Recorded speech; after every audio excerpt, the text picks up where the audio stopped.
கன்னி பொண்ணுங்க எத்தனையோ என்ன சுத்தி வந்துச்சு லவ் லெட்டர் எழுதி எழுதி எல்லா கண்களும் கொடுத்துச்சு போட்டு நான் யாரையும் விரும்பல எனக்கு யாரையும் பிடிக்கல நான் யாரையும் விரும்பல எனக்கு யாரையும் பிடிக்கல நான் தம்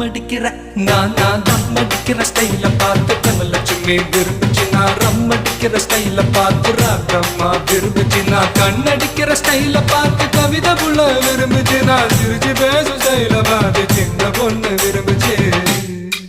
போட்டேன் நான் யாரையும் விரும்பல எனக்கு யாரையும் பிடிக்கல நான் யாரையும் விரும்பல எனக்கு யாரையும் பிடிக்கல நான் தம் அடிக்கிற ஸ்டைல பார்த்து தனலட்சுமி விரும்புச்சு நான் ரம் அடிக்கிற ஸ்டைல பார்த்து ராகம்மா விரும்புச்சு